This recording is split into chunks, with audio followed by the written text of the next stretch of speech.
all right. Michael Seitzma, welcome to the program. Thank you very much, sir. It's an honor to be here. Yeah, I was glad to be able to get you on the podcast just because of your experience in dealing with couples, especially couples that have dealt with betrayal trauma. But before we Correct. dive into kind of some of the specifics of that particular topic, why don't you just share a little bit of who you are and kind of how you got into this space of counseling and work? Yeah, that's actually a long story, but to kind of keep it about as short as we can, I am an ordained pastor. My original training was in addictions, so working with chemical addictions, and then in 1990 started working with sex addicts. And people kept coming to Pastor Mike asking questions that I didn't quite know how to answer. So I kept going back and getting training. Fell in love with doing marriage work in the mid 90s and got my PhD specializing in marital sex therapy in 2004 and have run building intimate marriages since 98, working pretty exclusively with couples.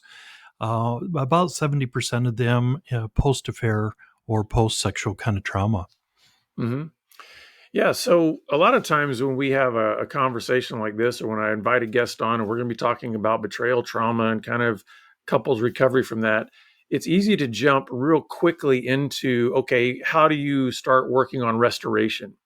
But before Uh-huh. we get to that, I want to ask you, because of your experience in dealing with so many couples, what are some of the factors that you see that lead couples toward betraying their covenant, betraying their vows that they have taken? Like, why does this happen so often in marriage? And it's a good question. I want to answer it, but for the couples that are coming in, I tell them that that question needs to wait until we get a little bit further in the healing. That the simple answer for the why is that somebody chose sin. Somebody chose not to be self disciplined. Somebody chose not to follow through on the covenants that they made. And often people, in trying to figure out the why, are trying to make sense out of nonsense. And you can't make sense out of nonsense. To try to understand why somebody would put everything at risk. Often people put their jobs at risk, their families at risk, their spouse at risk, sometimes at mortal risk if they're bringing disease or a physical threat from somebody who's not particularly safe. Why they would put all of that at risk, it just doesn't make sense. And I tell them it comes down to something as simple as the individual believing they deserved something they weren't getting. I'm at the place that I just really detest the phrase "I deserve." It's almost always followed by some type of acting out some type of sin, something that is unhealthy that wounds other people. But if we believe that I deserve something, or I really am craving and wanting something that I'm not getting, even if I am getting it in my marriage, I could get it someplace else also, and I'm undisciplined, then they're going to act out. And so the why comes down as simply as they chose to behave in a way that was different than their covenants, than their commitments. Deeper than that, once a couple has started to do some healing, they can dig in, and often there's something that's really unhealthy that's gone on in the marriage that both contribute to. I call that the cancer in the relationship, that both have contributed to a cancer that was growing. But even though there's cancer in the relationship, that's not what we start working on. We start with the arterial cut, that you stepped in and chose to be unfaithful in your relationship. That's like, taking a knife to an artery. We have to work with that first. The healing has to happen there. And part of my concern is when couples spend too much time looking at the why, they're trying to figure out the cancer, and they spend so much time attending to the cancer that the individual bleeds out, the marriage dies, because they weren't doing the recovery from the wound. Um, but sometimes that cancer is worth looking at once some healing occurs. Yeah, that's really good. Now, I want to also ask, by by the time a couple makes the decision to, let's say, reach out to you and your group for counseling, Mhm. clearly there's a recognition of some kind of brokenness. There's a recognition of need. How often do you see that some of these maybe reasons behind why either the betraying spouse has done what they've done? How much do you see a history of trauma, a history of maybe marital brokenness in their own family of origin? I mean, are some of Mhm. these repeated patterns, or how does some of the history in each of the spouses individually play into then the brokenness that they're experiencing in their own marriage? That's going to really vary from couple to couple. It's a myth that affairs only happen in bad marriages. Affairs happen in really good marriages. Um, and sometimes there isn't an awful lot of history. There is a stupid moment. Hmm. There is a impulsive event that occurs, and sometimes it's an impulsive event that the person then needs to follow up on. One of the ladies I worked with, she had an impulsive affair. She had too much to drink, an impulsive affair with a coworker, and she said, I laid there in bed afterwards thinking, this is not the kind of person I am. I must like this guy. And she said, so I worked to develop a relationship with him because I don't I don't do those kind of behaviors with somebody I don't have a relationship with. So to look and to try to figure out what the background is, there was no trauma, there was no wounding. She did something that really wasn't very smart, and then Hmm. tried to justify it in her own mind. At other times, you're right, especially if it's a pattern of behaviors. Working with one client right now that just revealed his fifth affair, and there is trauma in the background. There's some deep woundedness that helps to drive that type of acting out behavior. So it's going to vary greatly from individual to individual. Like I said, I call that the cancer. And Hmm. what kind of cancer that is and why it's there um, can be a host of different reasons. And I would imagine that's got to be a difficult process to be able to deal with those factors that are real in a person's past that have affected them without using that as an excuse for their current decisions. How do you, as a counselor, especially because I'm thinking about also the betrayed partner, right? And how easy it could be for them to become highly offended if they start feeling like there's an excuse in this Right. person's life for the decisions they've made, where they say, oh, it's because of my dad, or it's because of my mom, or it's because of. So Mhm. how do you, as a counselor, kind of help navigate and hold that tension between the realities of those historical traumas and wounds, but also the reality of the decisions that this person has now made that's broken their vow? Good. The first thing that I do is I tell them the story of the cancer versus the arterial cut. You walk into the hospital and you've got an artery that's just bleeding out. Even if they realize you've got cancer, they're not going to pay attention to the cancer. They might acknowledge it, but we have to heal this artery that's bleeding out. And when somebody has been unfaithful in their marriage, that is devastating to the organism, to the marriage. And so I work really hard on not getting distracted in the whys on what got them to this place, but to spend time sitting in the wound and stitching up the healing. Often it is months before I allow a couple to start really talking about the why, about the cancer, about the foundation that led them there. Um, when we do, my mentor, Doug Rosenau, he used to tell the story of you go out and you buy a brand new Porsche and you pull into the parking lot, you roll down the windows, you drop the keys on the seat, and you walk into the store. Well, we kind of expect that the car's not going to be there when we get back. But once the police find the car and the person who stole the car, they stand in front of a judge and say, well, he left the window down and the keys in the car seat. And the judge might look at you and say, well, that was a really stupid thing to do. But he is still charged with grand theft auto.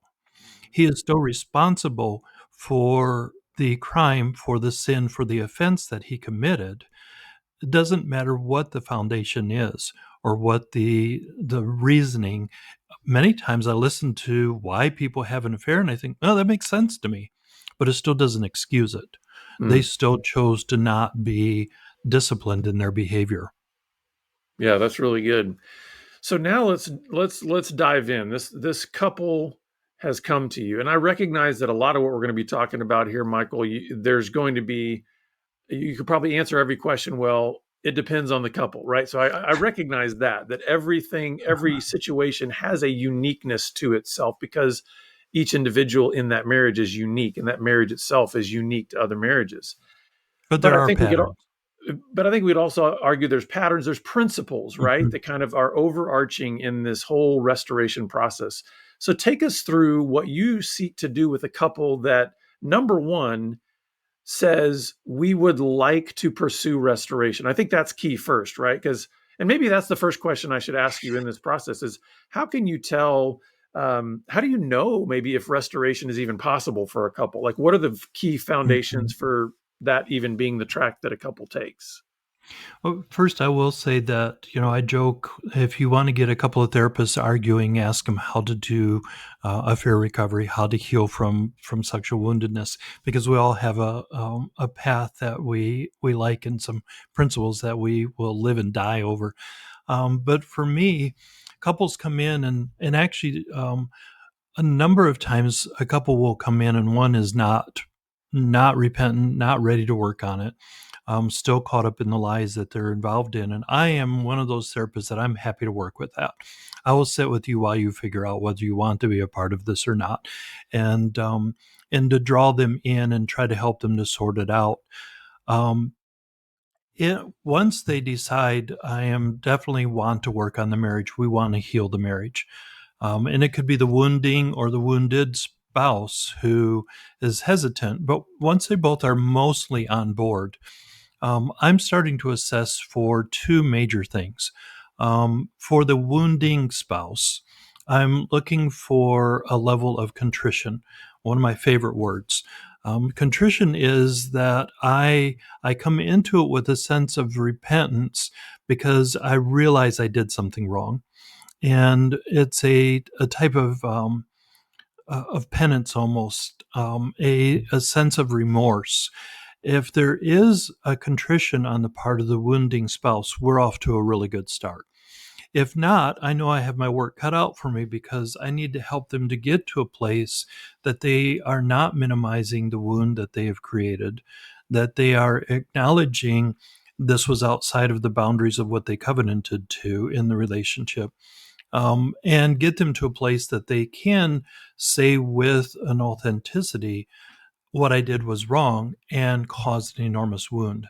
And I don't expect people to understand the depth of the wound to start with. I tell them it's going to take months before you really have an accounting of what your behavior has cost. But I want to see some level of contrition to begin with. On the part of the wounded spouse, um, there's kind of two things that I look for there, Jonathan. One of them is an early sign of some forgiveness, that they would be willing to forgive. Sometimes they walk in having already made what we would call in the field a positional forgiveness stance. They have said positionally, I choose to forgive. I don't know what that means yet, and I haven't done the work of forgiveness, but I already choose that I'm going to forgive. Other times they come in and they're not ready to forgive yet because they don't know what the boundaries are going to be. They don't know if the person's going to be safe. They, um, David Stoop, in his book Forgiving Our Parents, Forgiving Ourselves, did a great 6-step process of forgiveness. And part of why I like it is step 4 is create boundaries to keep ourselves safe. And that comes before step 5, which is the actual forgiveness. And if there aren't boundaries to keep them safe, you're still engaged in the affair, or you're still looking at that material, or you're still involved in a fantasy relationship, or then I'm not ready to forgive. But if I see the early signs of forgiveness, or at least of believing in their spouse, you've done something really stupid, but that's not who you are. I know you love me. I know you care about me. I know you care about the family. So maybe they're not at the point of forgiveness, but they can still believe in the other. That's the other thing that I need to see. If I can see on the part of the wounded spouse some sense of grace, believing in or early forgiveness, and then on this part of the wounding spouse, any sense of contrition, I know we're off and running. They will probably be fine. It may take months to years, but they will be fine. If I don't see either of those, I know I have a lot more work. I tend to be a chronic optimist when it comes to these cases. I've worked with thousands of them over the course of my 35 years of doing this. And so I just see so many come in with horrible trash pits of marriages, and I watch God make profoundly beautiful rose gardens out of them. Mhm. And so I tend to believe, even when I don't see those signs, that they can still make it if they're willing to do the work. Yeah. Now, this may sound like a silly, stupid, maybe even simplistic question, but I can, the fact that you just jumped right there to forgiveness. Why is forgiveness so essential to the restoration of a couple that's faced betrayal? Well, it's essential to the restoration of the individual who was wounded. To me, it's actually secondary to the couple relationship. When they're wounded, that wound often goes profoundly deep when it's this type of a wound. And forgiveness is a huge part of what allows them to heal. If they don't forgive, then they're still carrying around that debt. Um, the wounding spouse always heals faster. And that's part of what's not fair in this process is they've enacted a cost, a wound on their spouse, they heal from it pretty quickly. The wounded spouse, that wound is a slow heal. And forgiveness allows it to heal a little bit faster or at least a little more complete. So I fight for forgiveness just so the wounded spouse can actually heal and move on. To me, it's a secondary benefit that it heals in the relationship. Uh, if the relationship is going to heal, forgiveness is critical for much the same reason. Otherwise, they're always dealing with this wide open wound.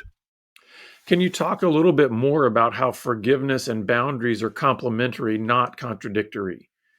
Yeah. Um, I'm actually going to go back to David Stoops' 6 steps there, and he starts by we have to identify what the wound, what the offense was, what the emotions related to it are, what the cost is, expressing the cost, and then the fourth one he says is develop some healthy boundaries around it. And if you're still acting out, it is really critical to me that I keep myself safe. What I tell spouses, let's say the wife is the one who's had the affair, and I'll look at the husband and say, if she's not going to protect you, you have to protect yourself. That's just the reality of it. We don't know what their sexual acting out is going to bring into the relationship, and so those boundaries become critical even to take the steps of healing as both spouses return to protecting the relationship and protecting each other, then those boundaries can come down a bit. Um, if they're not there, it's not safe to do healing. Um, Once the boundaries are in place, and it may be we don't have a relationship, or we've put a boundary around the sexual relationship for a while, or we're living in separate places for a while, and that allows us to begin that forgiveness process because I have something that's going to keep me safe since you're not keeping me safe. You're not keeping my heart safe. Those that don't put any kind of a boundary in, I experience that the forgiveness, the healing, the grace is not as complete because they are always having to reserve a little bit of space, if Mhm. that kind of makes sense. Yeah, absolutely. So as couples start to engage and you realize, okay, the wounding spouse is engaging kind of an attitude of contrition, the wounded spouse is starting to learn about forgiveness. Like, what are some of the key principles and kind of next steps that they're going to need to take in order to see their marriage sort of be Mhm. rebuilt and thrive in a new way? What are some of the key steps to that or stages? Well, the first is they have to stay in those spaces, and there will be lots of things that try to drag them out. Lots of times that the wounding spouse is going to want to look over and go, seriously, I've answered that 12 times. Are you not over it yet? And I look at them and say, wait, that's not contrition. You do not have a right to tell them that they need to be healed. You're the one that did the damage. And and for this healing to occur, you have to stay in that state of contrition. If the wounded spouse moves into a sense of punishment rather than forgiveness, I point out to them, you're wounding yourself. Don't let the wounding spouse's sin become your sin. Don't take it on and start to act in a sinful manner just because they wounded you. When we punish somebody else, it actually does the greatest damage to us. So my first task is keeping them always in that contrite and forgiveness kind of a stance. Even 7 years in, I had a couple walked in, and I had worked them through their affair recovery years ago. They sat down across from me and were here to deal with something that was going on with an adult child. And I said, "So catch me up." And they started talking about how they went out for vacation and weren't thinking that they were returning to one of the buildings that he had acted out in. And she said, "We're walking up the steps to this building holding hands, and all of a sudden it dawned on me. My husband was engaged in sexual activity with another woman in this building." And sitting on the couch in front of me, arms around each other, she began to cry. And she looked up at him and she said, "You hurt me really bad." Now remember, this was 7 years ago that this happened. And he didn't look at her and say, "Seriously, are we not over this?" He looked at her with true tenderness in his face and he said, "I am so sorry, babe." And 30 seconds later, they were laughing about their vacation. And I took them back to it and said, that's true healing.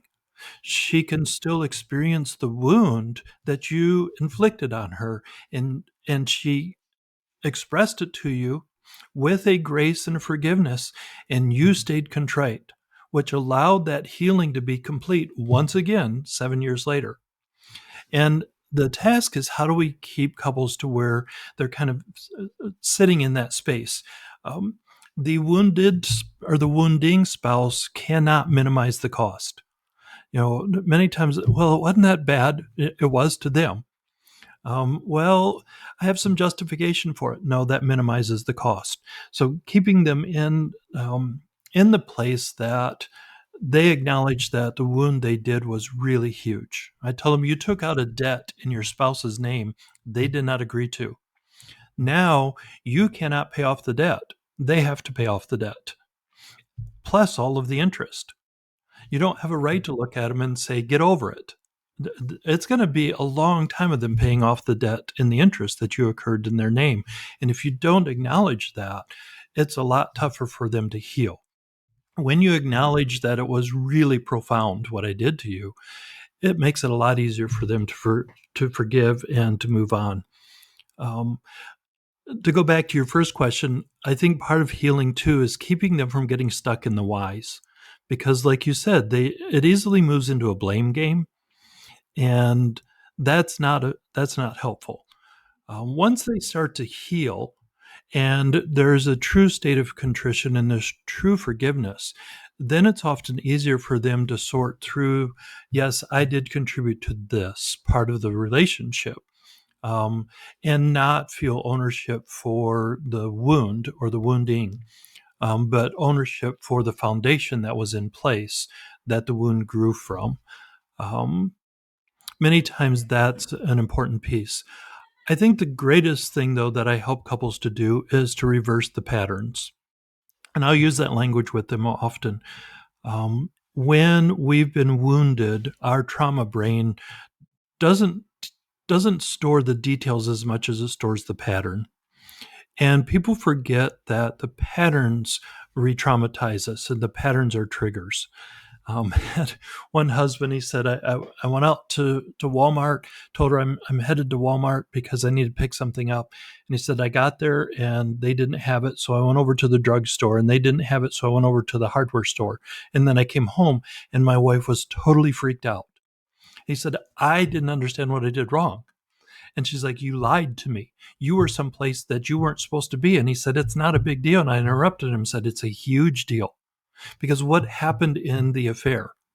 You were someplace your wife didn't know, or you told her you were someplace else. And you were engaging in an activity she didn't know about that was wounding to her.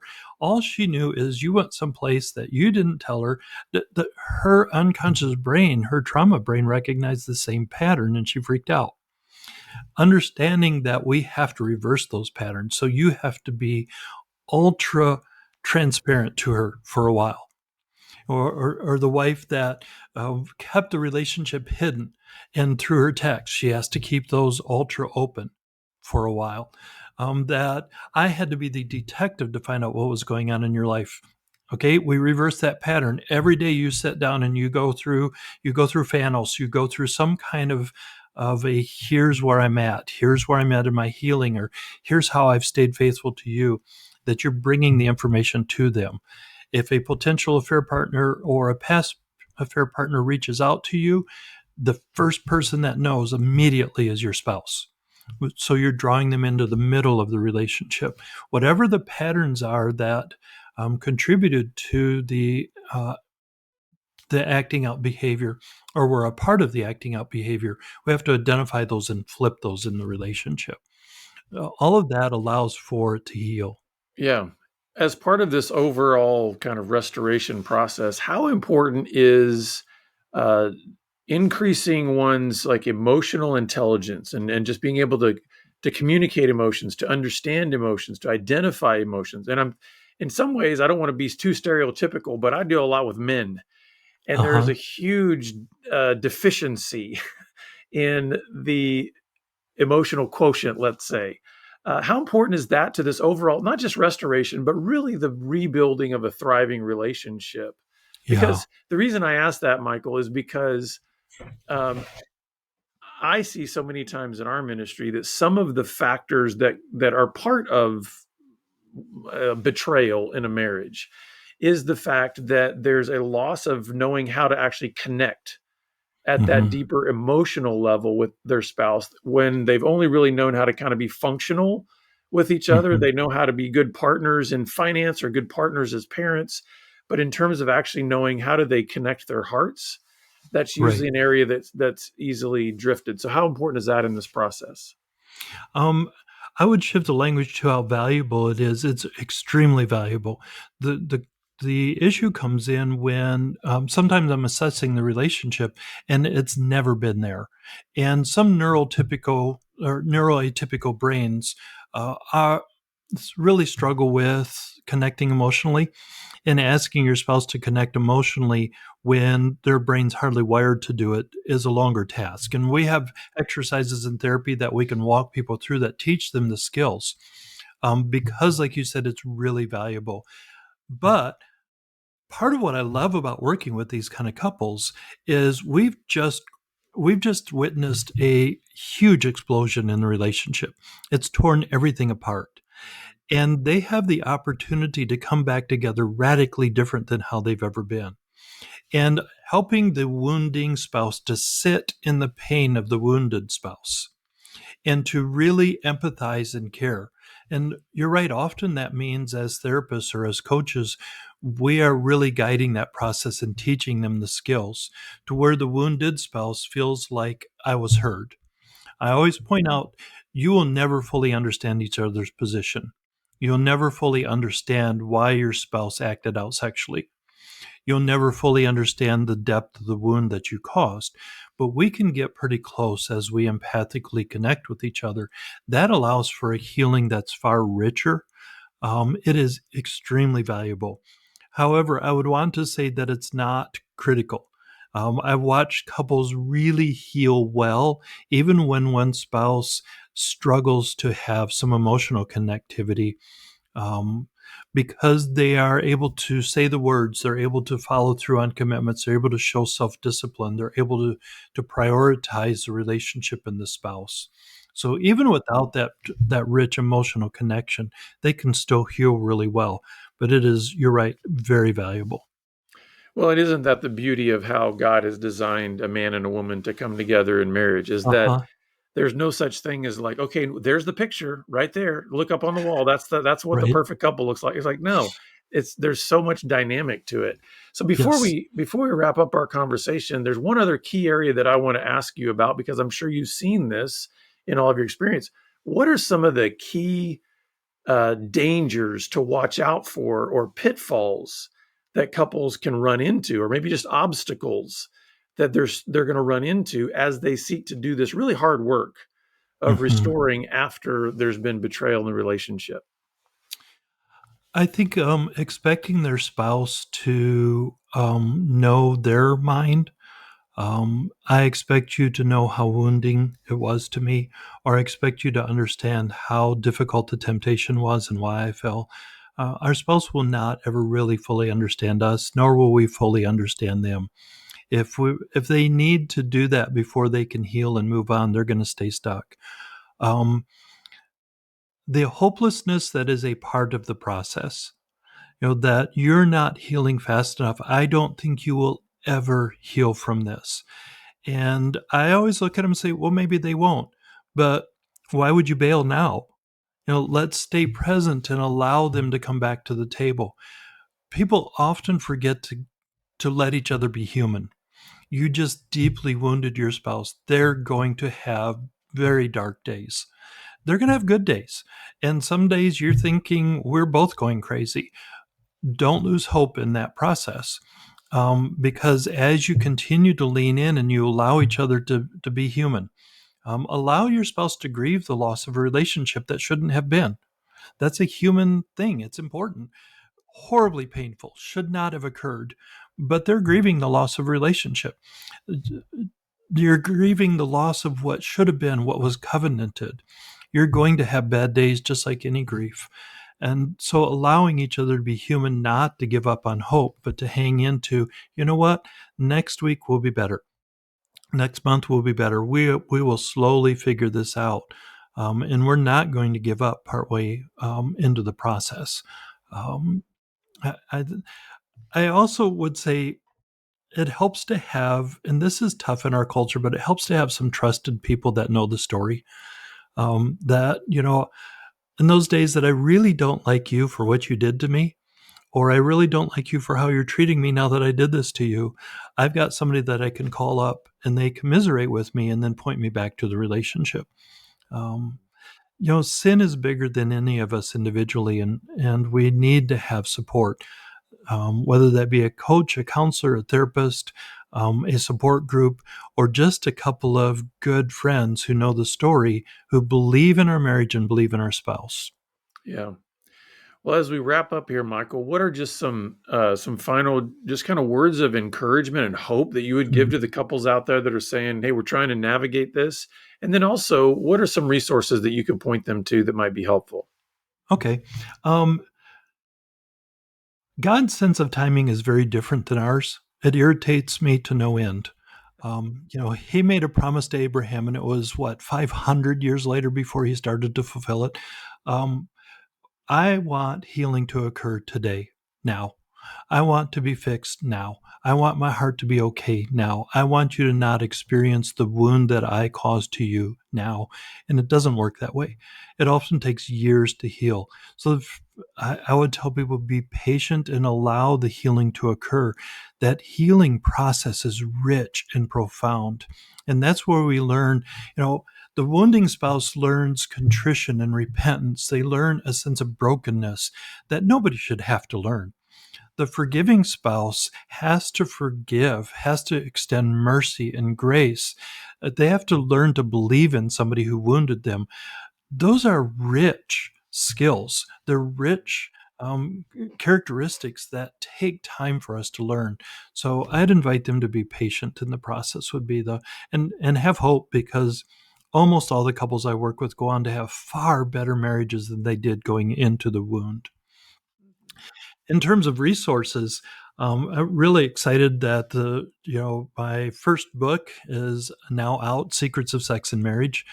We studied a few thousand married individuals and about 500 married couples, and asked some questions about sexuality in their marriage and their relationship, and learned some really cool surprises that can help transform couples' lives, and helping them to identify vision and what does healthy sexuality in marriage looks like. And that can be very important for couples that are in healing, because many times they didn't have a healthy relationship to start with in terms of physical intimacy. And to have a vision for, okay, all of that was broken. Here's where we're going. Here's what we want it to be. Those can be good. They can find me at intimatemarriage.org, or they can find out about the book at secretsofsexandmarriage.com. All right. Well, Michael, this has been a great conversation, and I think it will bring a lot of hope and just some clarity and direction for couples that are trying to just figure out, hey, how do we navigate after we have had this experience of betrayal in our relationship? So thank you for what you're Good. doing, and thank you for being with us today. Thanks for letting me be a part of it. Yeah. Well, listeners and viewers, we're going to put all of that information in the show notes so that you can find Michael's book and their website. And we would encourage you to take that next step. We're always here to help you along your journey. So please feel free to reach out to us. And we look forward to seeing you back here again next time on the Pure Sex Radio program. So take care.